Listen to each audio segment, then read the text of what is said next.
Hey there everybody, I'm Elizabeth from Total Wellness Health Coaching, formerly Autoimmune Free Cooking Club, formerly Our Paleo Family. So if you love this video and you want to see more of kind of healthy home cooking, I do some organic gardening videos, I do some other kind of random stuff, but mostly we're cooking in my kitchen, healthy stuff, and beating our autoimmune disease with food, with diet and lifestyle, instead of with medicine. So if you like this video and want more of that, you can search for Our Paleo Family and Autoimmune Free Cooking Club, Functional Medicine Living.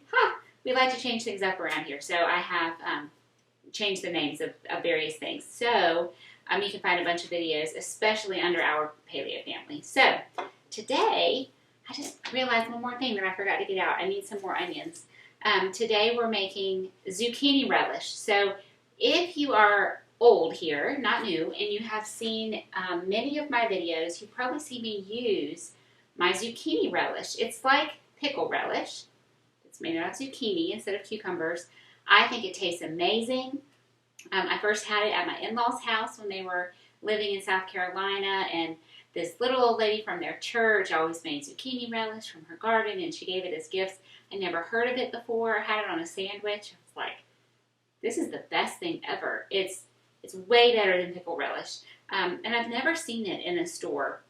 But since that time, I found a recipe, and I have been making it. So I thought, with it being summer, I know a lot of you have gardens too, or you can, of course, buy zucchini at the grocery store. They're not going to be this big. When you grow them yourself, you can grow them any size you want. But I thought I would show you how to make this zucchini relish. And again, you can go to the store and buy all of your ingredients. You don't have to grow them.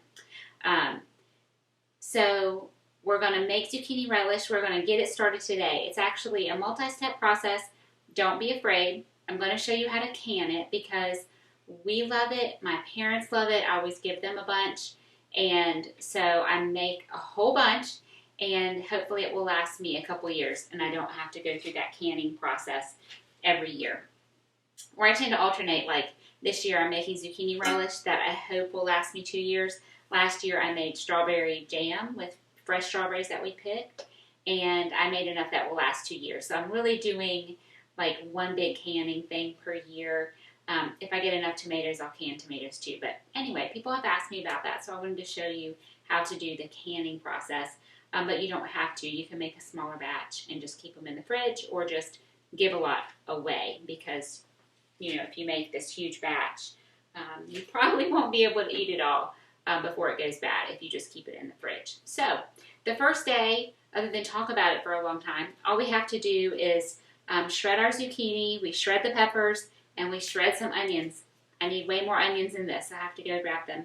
And mix them with some salt and put it in the fridge overnight. So hang on just a second and we'll get started with that. Okay, so a recipe like this is approximate. It's not baking. Baking is like chemistry, and you really need to be pretty exact. With a cooking recipe like this, you don't really have to be. So we need approximately 10 cups of shredded zucchini. I have a hard time like visualizing what that is, so it's like, I want to make a big batch. So I may like do 1.5 times. We'll see. So this is my old KitchenAid food processor. It is really quite old, and I love it. It still works great, and so I recommend a food processor for this. However, you can do all this chopping by hand. With the zucchini, you could grate them like on a box grater, like a regular cheese grater.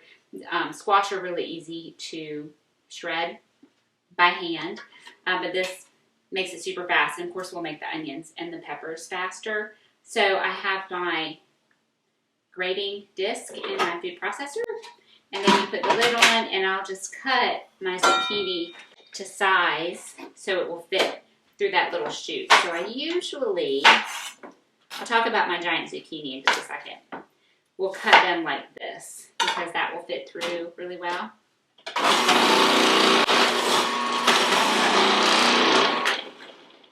I mean, see how fast it is? It's not hard to do it by hand, but if you have this tool, use it.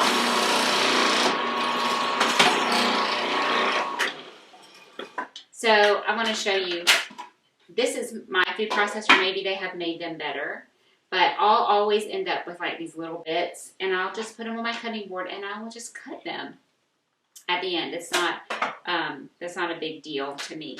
So it also will tend to kind of gather up on one side, which is fine. I'll go ahead and take it off and start measuring. So this is a 2-cup measuring cup. All right, so that's 4 cups. I feel like I was going to tell you something about this. Oh, my giant zucchini. Y'all are going to have to help me remember my counting. So I want 10 cups of shredded zucchini. So now I have 4. So I learned one year, just by accident, that zucchini can actually get really big and still be fun, still be tasty and delicious. So as opposed to a yellow squash, or even some other squashes, they get super seedy in the middle. Zucchini, even when they're big, don't have a huge amount of seeds on the inside. So, like I said, yellow squash, I don't know how, it's outside. I picked one this morning. But my yellow squash, I picked when they're about this long, maybe 6 or 7 inches long, like this. So if you go shopping at the grocery store for your squash and you want some yellow squash, don't buy those giant ones. They're not good. They'll get kind of hard and tough, and so much of that fat part will be seeds, and you won't enjoy it. You'll be upset. So you can get big zucchini. You're not going to see a zucchini like this at your store. The reason why they get so big, now I let them on purpose, especially like for this. It's like, man, I can get more bang for my buck. But they get lost because they're green, the leaves are green, and I just lost one year, and I found it, and it was even bigger than this one. It was just hilariously big, and cut into it and cooked it, and sure enough, it was still good. So I was like, okay, well, I'm gonna almost always do this. So we'll keep shredding.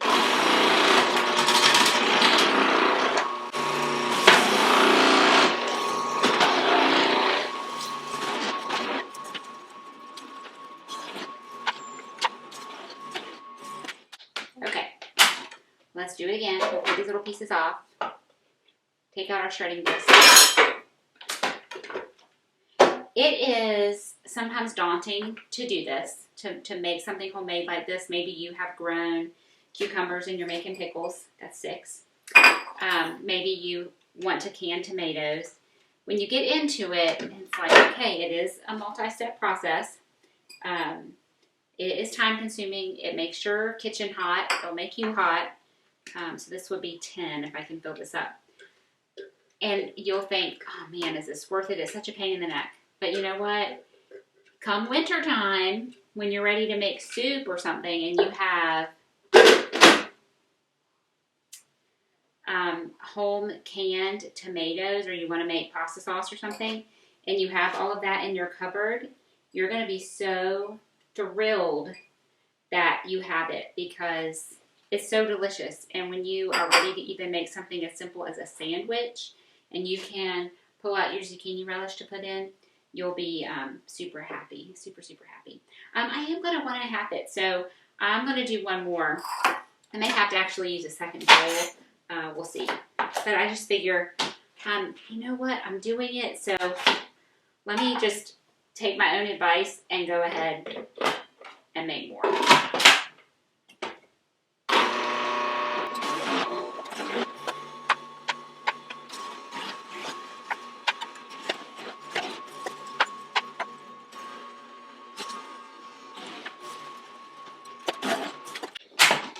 Okay, do you see I put those little pieces that didn't get cut, I just put them back in, and most of them chopped up.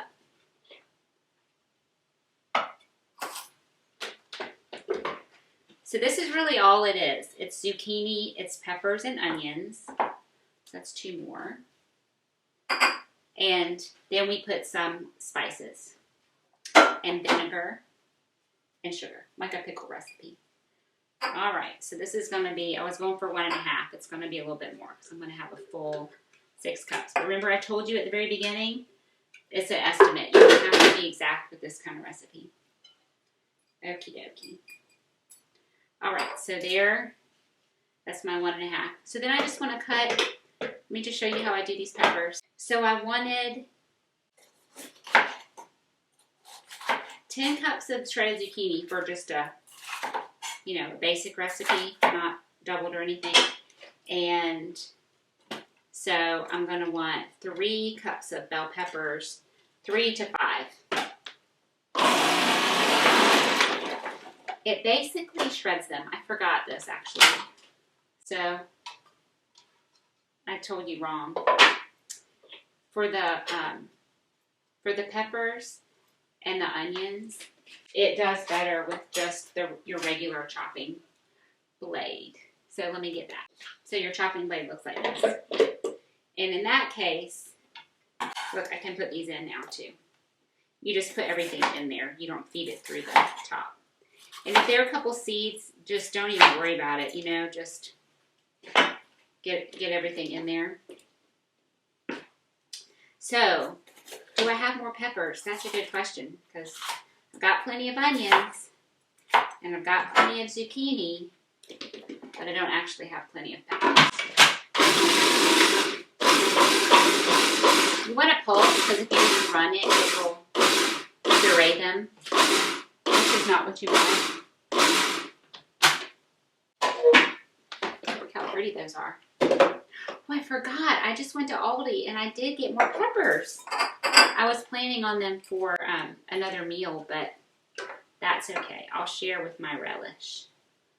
Okay, so that's a big 2 cups. You can use any kind of bell peppers that you like. We tend to like the sweeter ones, but I'm going to put in a little green too because I have it. So I know some of you are probably saying, whoa, that's too much work. I'm never going to do that. I don't like cooking enough, blah, blah, blah.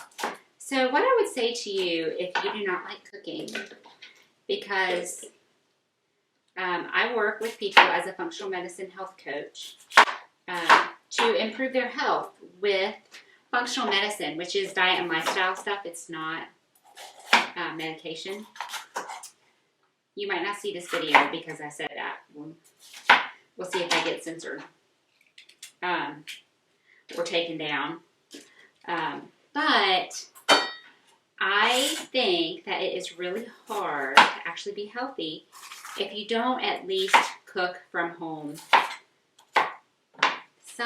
Most of the time, really, it's most of the time, you need to be cooking from home. You need to be controlling what you're eating. And if you're leaving that up to restaurants, you're going to be in trouble. And you can go to a restaurant and say, well, I'm going to order the grilled chicken and the vegetables. But number one, you're not going to do that all the time. And I know it and you know it. But number two, I'm not even going to measure this because it's all I have to put in there. So it's fine. The other thing is that they use cruddy oils in restaurants, oils that are inflammatory, and you can't get away from it unless you're eating super, super high end. And most of us, if we're eating out regularly, we can't afford to eat out at, the all organic restaurant all the time. That's most of us are in that boat. Or I should say, not in that boat. We have restaurants like that where I live where you can go and get the best quality everything, grass-fed meat, and they're going to be cooking in all olive oil or avocado oil, something that, the healthy, non-inflammatory oils. But that's like an anniversary dinner. We can't be going there all the time. So again, I'm putting my onions in my food processor so I can just throw them in pretty big. Just getting off the outer there ends. This one has like a bad spot, so just cut that off. So for our straight up non-doubled or anything recipe, we wanted 3 onions. 3 cups of onions. Sorry, it's 3 cups of shredded onions, and it was 3 to 4 bell peppers. So I told you wrong. So I have just the right number of bell peppers. So I'm going to end up doing all 6 of these onions. My husband brought the groceries in for me, and I had 2 bags of onions, and I can only find 1. So sometimes he's extra helpful, and he puts things in places I don't know where they are. But I'll take any help. We were talking about love languages with my friend yesterday. So we homeschool. Again, if you're not new here, then you know that already. But we homeschool. We always have homeschooled. Doesn't have anything to do with what happened in the last year or so that we're homeschooling. And for the last 6 years, we've been with a group called Classical Conversations. They're actually international, so you may have heard of them. And so we go 1 day a week together and basically talk about all the work that the kids did at home that week before. It's a chance to just discuss. They do tons of presentations, debates, science fair, you know, all that kind of stuff with the big group. But it's summer, so it's orientation season for the next years. And I teach one of the grades, and it happens to be not what my children are in this year. So I had 2 orientations yesterday with each of their tutors. And they both asked, what is your child's love language? And it was so interesting. Kind of commonly, the mom, they wanted to know as a mom, what's your love language? And then, you know, what's your child's love language? The moms were almost all acts of service. Like, we want you to vacuum the floor for us. We want you to clean the bathroom for us, to kill the cockroaches, that kind of thing. And the kids, it was mostly quality time, which I thought that was sweet. There were some differences. A lot of kids actually physical touch, like enjoying a back rub from mom, that kind of thing. So these onions, super strong. So all we're going to do at this point is pour in a bunch of salt, mix it in, and then put it in the refrigerator overnight. And then I'll be back tomorrow to show you how we finish the process. So let me wash up again so I can measure my salt. My children eat a lot of this because, like I said, I cook with it all the time, the zucchini relish. And they like it because it's sweet. It's like pickle relish, you know, it's good. But when I'm making it, everything smells like onions because I've shredded the onions, you know, which comes out as a stronger smell. Okay, so I need 5 tablespoons of salt. That's 2, 4, 5, but I 1.5'd it. So then I need 2.5 more. So 2, and then that's like 1/2 tablespoon. So this like helps to soften the vegetables. It's sort of like pre-cooking them in a way, and draws a lot of the moisture out. So I'll show it to you exactly what it looks like when I pull it out tomorrow. But these really crisp veggies will be soft. There'll be a lot of liquid in this bowl. And then we'll get to cooking them. So, in fact, I probably need to divide this into 2 bowls. It will be easier for me to stir, that's for sure. But you know what? I'm not showing you my best trick. My hands already smell like onions because I have already been touching them. Because my bowl is so full, it's just going to be easier for me to just get my hands in there and kind of fold it over. I won't spill as much that way. You want to really mix that salt in.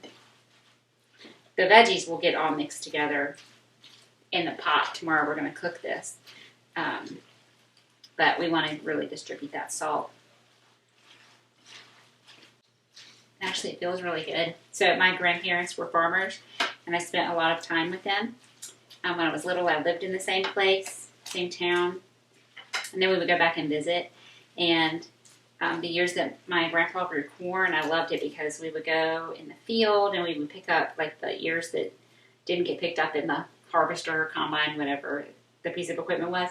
And Grandma it would be dried, you know, and she would shuck it off the cob, and we'd have these big dish pans full of just the corn kernels.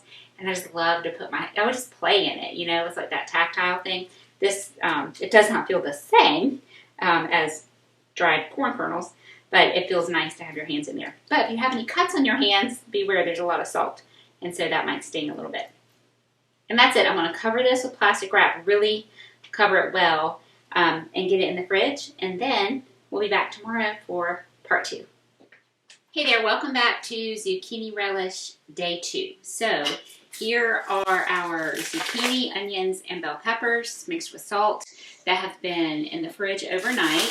And again, that just kind of helps. It softens the vegetable, it pulls a lot of liquid out. We don't want salty zucchini relish. It's like pickle relish, like I was telling you yesterday. It's a sweet product. So we want to rinse this and get the bulk of that salt out. So I'm going to kind of show you, because I don't have my burner right now and my tabletop burner, it's actually not very powerful. It would not be sufficient for canning. I'm going to be using my stove, so I'll end up moving the camera around, but I'm going to kind of give you a tour of what we have going on. So once I rinse this really well in my colander, I'll have to do it in a couple batches because it's a lot. I'm going to pour it in this big pot, this big heavy pot, and then I'm going to add my additional ingredients. Vinegar, I'm going to use some apple cider vinegar and some white vinegar. Sugar, I'll talk about the sugar in a second. And then we have a few spices. We have some celery seed, turmeric, ground yellow mustard, no salt, and black pepper. So those are the things that we're going to add. We're going to put it on the stove and it's going to boil. Already on my stove I have my pot for canning, which I'll show you that, and then my other canning supplies over here. So we'll talk about those two in a few minutes. So let's go to the sink, let's rinse this out, and then we'll start putting everything in the pot. Okay, we're going to rinse with cold water, and I'm going to use, I think I'll just use my big measuring cup. I think that'll be easier.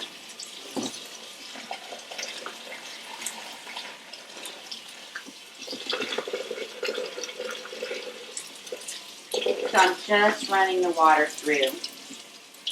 And I want to really let it drain as well. So rinse well, drain well. There's no trick to this, just use your common sense. Once you feel like there's been enough water to really rinse it, then move on and pour it in your pot. I would say a minute to 2 minutes max per batch in there. I'm going to actually put my pot in here. How big is this pot?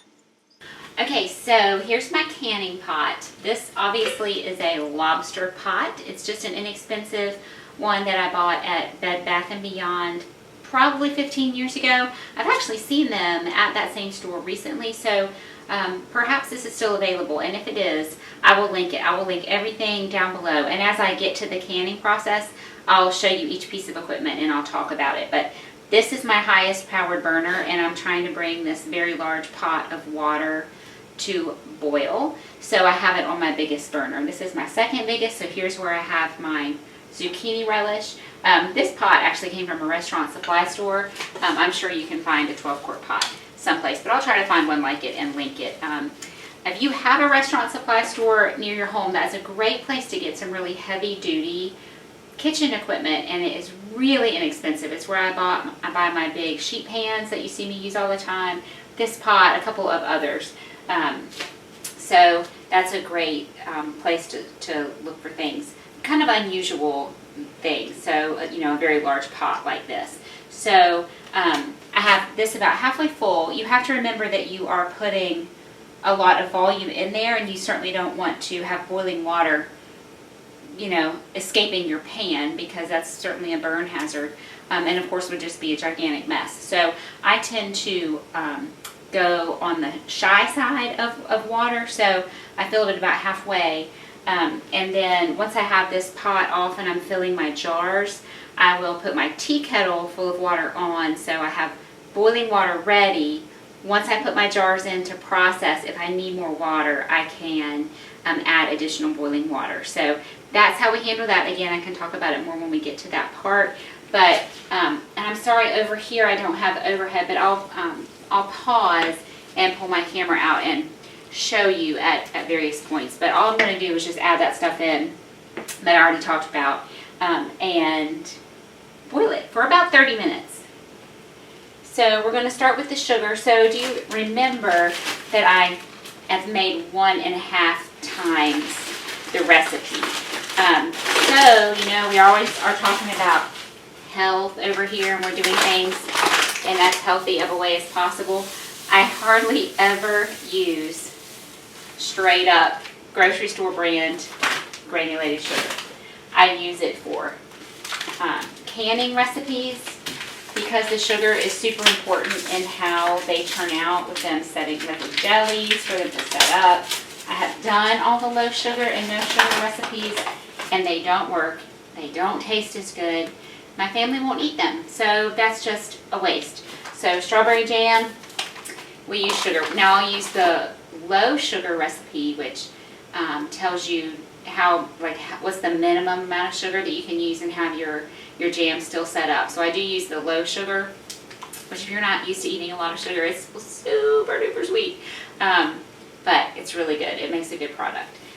So same thing here. So I think the original recipe that I kind of used, that I modeled mine off of, called for something like 5 cups of sugar.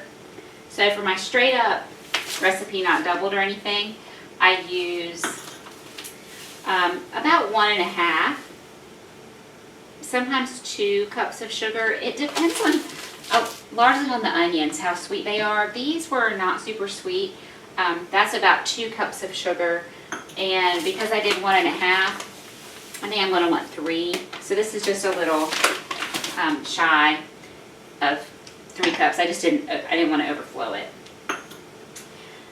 So regarding the sugar, you know, we usually use honey and maple syrup. That's almost exclusively what we cook with around here, because they're just not inflammatory like this granulated, you know, traditionally processed sugar is.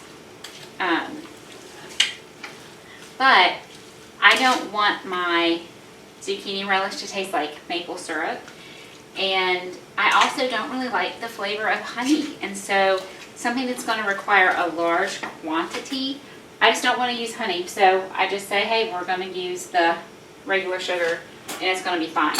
So I use regular sugar for this canning stuff, and for pound cake, for grandmother's pound cake, that takes regular as well. So I want about 4 to 5 cups of vinegar. So I'm going to use half just regular white vinegar. I'm sorry I'm kind of at an awkward angle, but thank you for being patient. And then half apple cider vinegar, or as much as I have. That jar is about empty. Let's go to this cupboard.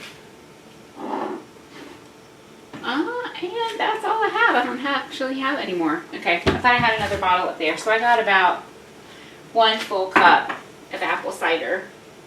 So we'll end up with 3 cups of white vinegar and 1 cup of apple cider. It's really to your taste. I'm going to tell you, if you make this, you have to taste it. You know, we're going to boil it for about 30 minutes longer if my canning water isn't ready.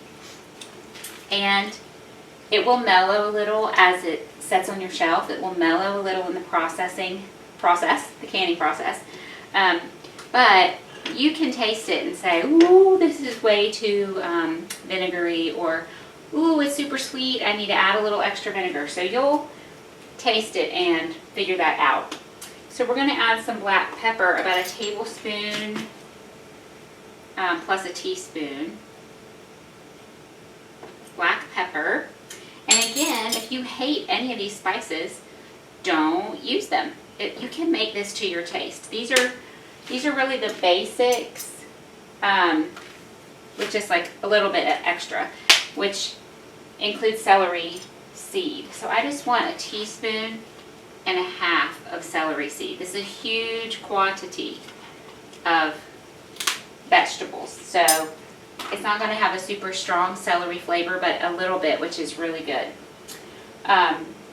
Turmeric, we want 1.5 teaspoons. So turmeric is one of those powerhouse anti-inflammatory ingredients, and it's really hard to get it out of this little thingy, this little jar. The turmeric, or turmeric, I guess would be the proper pronunciation. It has a flavor, and it is kind of a distinct flavor. And it has this beautiful bright orange color. It's really common in Indian cooking. Did I say super, super anti-inflammatory? People take it instead of Tylenol. People like me.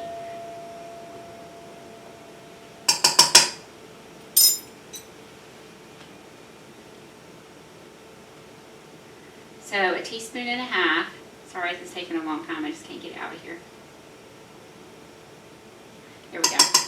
It will help give our relish a really pretty orange color and a little bit of just a punch of flavor. Like it'll be that, oh, what is that flavor? I'm not sure what that is. It's the turmeric.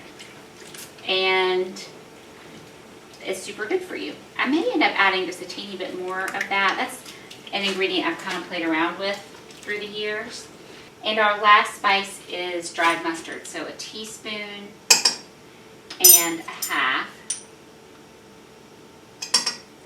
Of dried mustard. And I just want this, I want it to come to a boil, and I want it to boil for about 30 minutes. So for one thing, you want, when you're canning, you want what you're putting in your jars to be really hot. So we want it to have been boiling. But also we're cooking it and kind of bringing those flavors together. So you see I have a super long wooden spoon, and we're just going to let that go.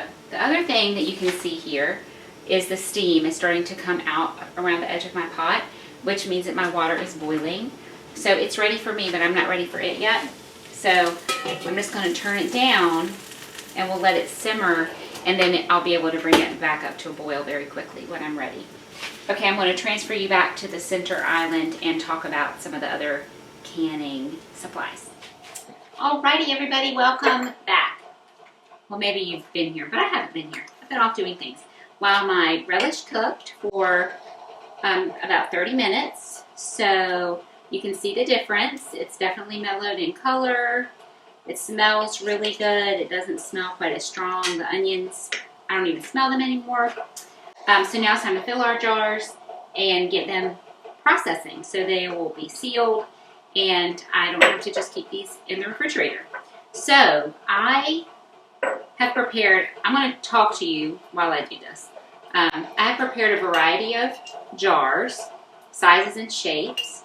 We use a lot of this relish in my house, so I like to have these large ones, the quart-size jars.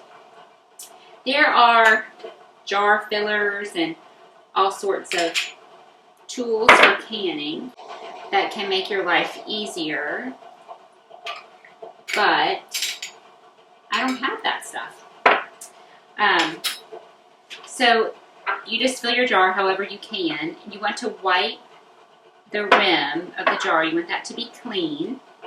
And then you have a lid and a ring. And you just put them on, not tight, just put them on securely. My parents love this. They don't use it quite, let me see if I can use this. This will work. They don't go through quite as much of it as we do. So I will do a number of these smaller jars, mainly for them, but also just to give to other people. I need a spoon. I got a little too much in there. You want to leave a 1/4 inch head space. You can leave more, but you don't need to. So 1/4 inch at the top of your jar where you don't have any relish or jam, whatever you're making. So I like the liquid of this relish in various things. Like if I'm making a sauce or a salad dressing, that kind of thing. Sometimes I want the relish, and sometimes I just want some of the juice because it has such an amazing flavor. So I make sure in each of my jars to get some juice along with the relish. And there's plenty of it in there.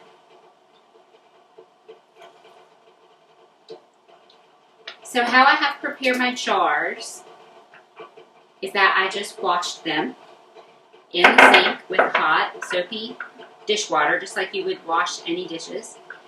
And then I put them in this pan. I washed the jars and the lids. Put them in this pan and poured boiling water on top. And once I had gotten boiling water on all the jars, I turned them over so they were just sitting in the pan of boiling water. You want to make sure that your jars are super, super clean and that you have sterilized them. And there are all sorts of ways to sterilize. You can look that up on your good friend the internet and find many ways to sterilize. Now, a really good professional canner, aka grandma, would probably tell you that you need to use a new ring and lid every time. Remember, the flat part is the lid. That you should get a new one each time. And I just don't, because that gets expensive, and I have found that I can reuse them several times before they need to be replaced. So I do. You'll find out when we go through the processing step. Some of the jars may not seal. Usually I do a good job, and they all seal. But sometimes one won't, and that's okay. And then that one just goes in the refrigerator, and it'll get eaten. It's no problem. So what you are hearing is my canning pot coming back up to boil and my tea kettle on boiling. It's going to get loud because I'm going to need to turn the fan on because there will be so much steam. So sorry about that. So I have a couple more of these big jars, but I think I'd rather do more of these smaller ones.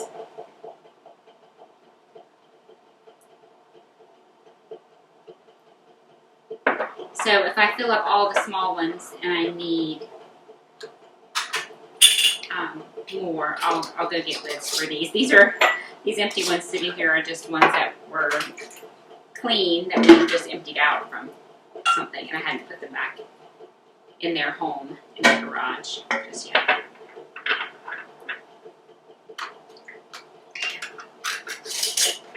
I like to have even numbers of the same size jars. I have 2 of those. So I am going to do this other one so that I have it even.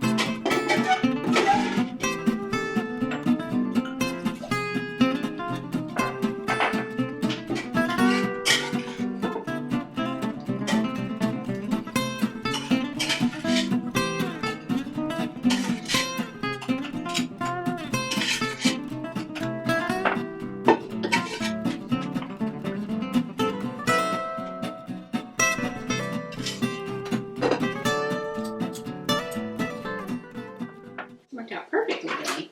I've got to get one more large lid. Okay, so then I bring things over here. Okay, obviously have boiling water. I won't turn that on for just a second. This is what I use that fits right down in here. So these little ledges keep my canning rack in place, and then I will lower it down in. So I put these in trying to keep them balanced.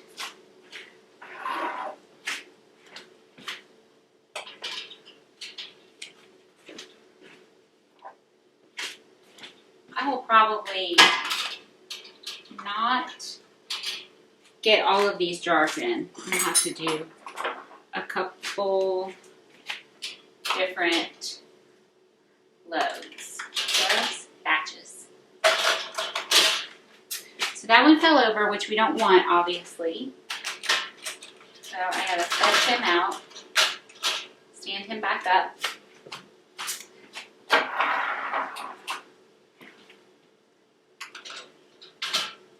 Okay, so I need to leave an even number again, so it will be balanced. So I have these 4 left that we'll process the next time. Okay, silicone mats are super important, like oven mitts, not mats, mitts. So because they can get wet. So carefully lower it in, make sure your water level is just right. It's not going to overflow. Those kind of fold in. I'm going to show you with my video camera here. You have water covering your jars. The water is boiling. So we're going to put the lid on.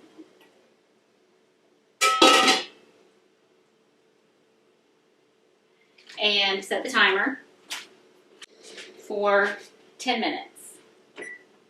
Ah! I just got a burn from that tea kettle. So since I'm having to deal with it, let me tell you my my remedy for burns. Water, cold water, soy sauce. We don't use soy sauce in cooking. We use it for when I burn myself. This is salt to help draw out the burn. So cold water, soy sauce. Just kind of let that. You don't need a lot. You don't have to soak your hand in it for just a minor burn. These are minor burns. Then rinse with cold water, and then we'll be all good. I don't honestly know exactly why that works so well, but it works so well. I have an aloe plant in the corner that I also use sometimes. But honestly, it's just faster for me to grab the soy sauce. So there was just a teeny bit left in here. And so I'm going to put this in my jar that's open in the fridge. Okay. So this is not boiling. My temperature really came down. It was boiling too much, so I turned it down. My timer went off after 10 minutes, but it really needs to boil for 10 minutes. So it hasn't been boiling. It's not going to hurt it to process it more. If I don't process it enough, then my jars are likely to not seal. That one, some of these actually sealed. Let me show you this. The silver ones are easier. So, listen. Can you see how this is going up and down? You can hear it. So this one isn't sealed, so this is not going to last if I put this on my shelf for a year. This one, you know, I put my mixture in very hot, right? This one has sealed. It's not bouncing up and down. Now, it hasn't been processed. These are the ones that haven't been processed. So it may not be a tight seal. I'm still going to process this. But this is what we're looking for. Once we pull them out, these lids will all pop down. But I need this to really be boiling. So I'm gonna, yeah, here come the bubbles. I'm gonna put the lid back on. I'm gonna set my timer for 8 minutes and let it keep going. Okay, I'm gonna stop it actually. There we go. So, you saw me put it back in or start the timer again because I wanted to make sure it was actually processing properly. So I'm going to use again my silicone mats to just pull this up. And we want to listen for these to start popping. When they pop, that's the lid's sealing. Try to kind of dump some water off as I pull them out.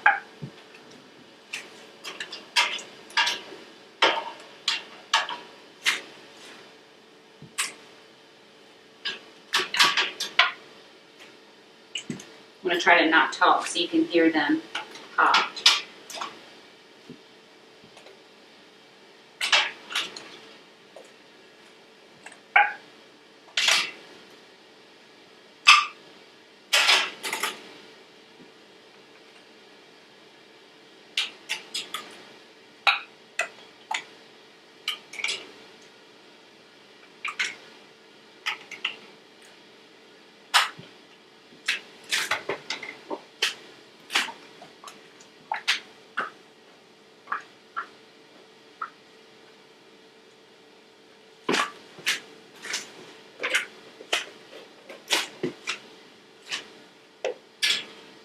Put in my second batch. I'm going to wait just a minute. I want this water to come up to a boil again, and I'm going to make sure all of these seal. And if they don't, I'll just put them in with this next batch. You can kind of look at them from an angle and generally see.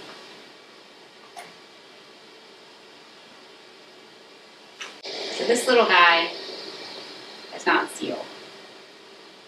The rest of these are all sealed already.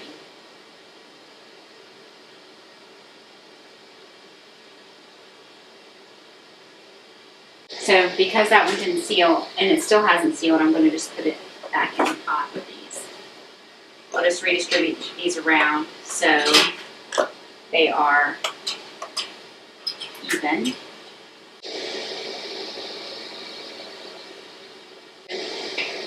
So you just kind of lift it, put them down in. If they fall over, just grab them. We still have enough water to cover. And I'm just going to wait for it to come up to a boil, and then I'll put the lid back on. Okay, so those guys were really boiling away. You pull this out again. I prefer to use these over the jar lifter when I have space to get my hand around. It's easier for me to dump the water off. I can grab them really easily. But when it's really full, like I had it with the first batch, it's sometimes a little more difficult.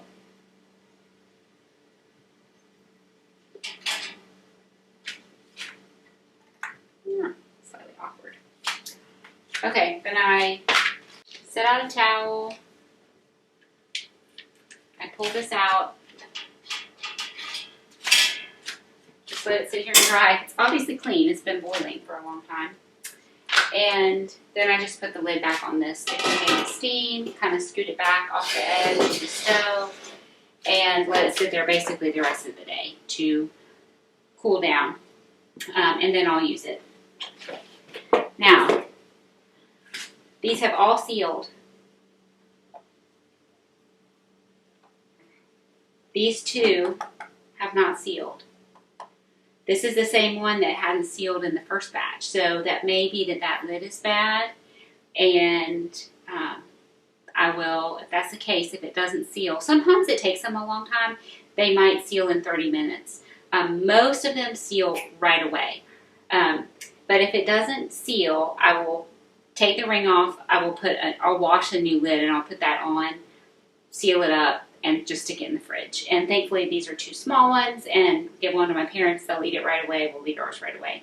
And it will be no problem, but all the rest of these sealed. So, there's our zucchini relish. I hope you saw how easy that was. It is a multiple step process, but it is not difficult, and you do not need expensive equipment. You just need specific equipment. You need a big enough pot, which this I think was maybe like $15. It was super inexpensive. And I end up typically buying my jars when I need new ones, and my other canning equipment I got at an Ace Hardware. So sometimes it can be a little hard to find. Some grocery stores will carry that stuff, though they don't usually carry the equipment. They'll carry like the pectin that you need for jam, and they'll carry jars and labels and that kind of stuff. So for the bigger things, if you're having a hard time finding them, check out your local hardware store. I think even Lowe's I have found some canning things in the past. So thank you for watching this video. I hope you'll come back. Make sure you subscribe and hit that little notification bell icon, and that way you will be notified when a new video comes out. Have a great day, everybody. I'll see you next time.